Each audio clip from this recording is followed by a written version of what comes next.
Alright, so I have an image here. I think it must have started at, if I click off resample, it probably came in at 72. Yeah, that makes sense. That was a standard header. I'm going to cancel, just make sure that didn't go through. It didn't. Okay. Sometimes you'll have an image like this that has a little bit of an issue lacking clarity. It's a little fuzzy over here, probably because I used some airbrush. And we're seeing a little difference in the blacks. I'm not really worried about that at this stage. You know, we could edit that in a standard color correction, but there is this kind of overall fuzziness that we want to try and resolve if we're making a print. So I have made that copy layer. I'll just make another duplicate. What we could do is we could use a standard sharpen effect, and I wouldn't recommend this at all. I'm not saying that you would normally do this, but it just gets too crunchy overall, and you've got no real control over what would happen. Another thing you could do, and people often recommend, is smart sharpen more.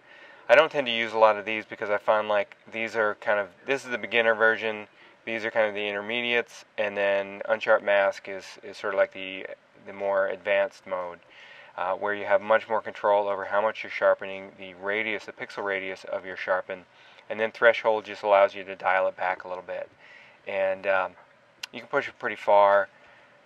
I tend to think it gets a little crunchy, especially in the details here. You see the depth of the black starts to get kind of shattered. You see this white line, black line effect, especially where you had areas of great contrast. So for that reason, I tend not to use it a whole lot. And on a very high resolution, fine level of detail image, this works great. But on something that started out as low resolution, it's not going to work all that well. What I found, and we're going to go ahead and save this edit just so we can see the difference between this method and another method that I have. So I'm just going to call this layer USM for unsharp mask, and then this other copy layer we're going to use to make a different type of edit. And I'm going to take a first step of shadow highlight, and you don't have to use this. I had another setting on it, but I find that it gives us a little bit more if we ever want to put back some of our highlight. Notice in this region right here, I'm just going to push up the highlight amount just to give us more detail. When you're making a print, sometimes I find this area will fall away. So before I make that print, I'm going to go ahead and put the detail back in so I don't lose it later on in the process. And as far as the shadows go, I wouldn't go very far. Notice how as I slide this, we really start to see a variation of color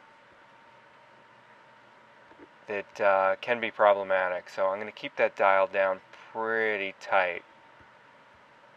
In fact, I'm going to turn off the shadow, my mid-tone contrast just a touch. It's pretty subtle. It might be hard to see on screen, but it's really just an initial step. Another copy of that layer. Let me just go ahead and call that one shadow highlight. And this is the copy of the shadow highlight layer. Different effect. All the way at the bottom of your filter menu. Sorry if that's getting cropped off. This is the filter menu. It says Other. You go into highpass. Now highpass, what it's doing is very similar to the LAB across the image in version of, which doesn't seem to be, show you how it will. So if I work in a very small radius, let's say 1 to 3 pixels,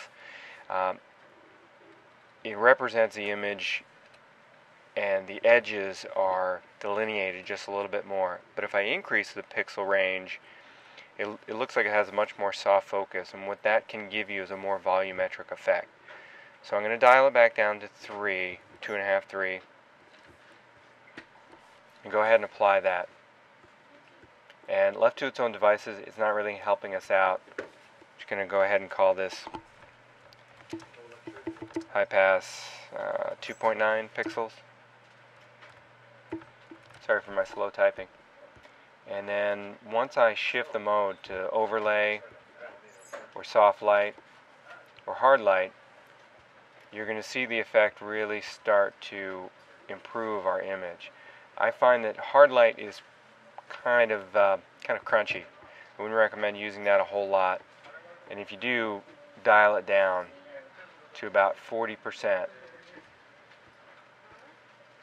That's going to give you greater differentiation of these shadows and highlights without making it overly sharp.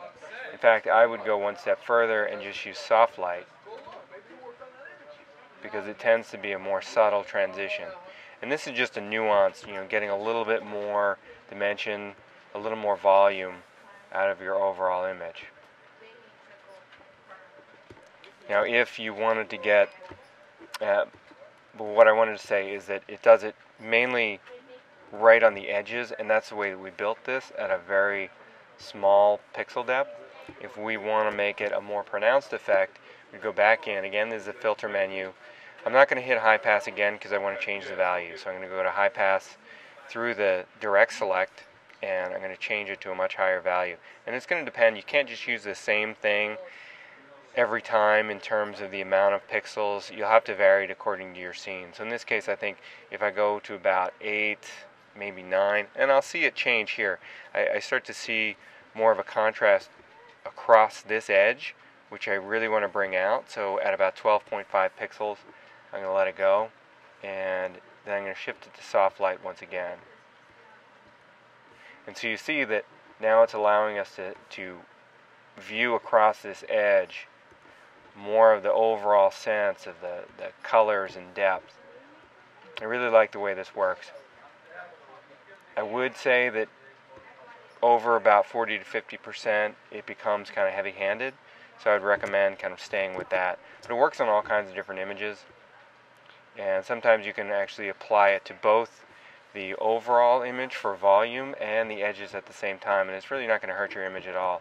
So I'm just going to group them together along with the shadow highlight move. I'm just going to call that MSC Edits. And we're just going to zoom in just a little bit to see the difference. So that was where we started out, and that's where we ended up. And sometimes when you're making a print of a file, it's just that little bit of extra detail and clarity that helps to make a good looking print.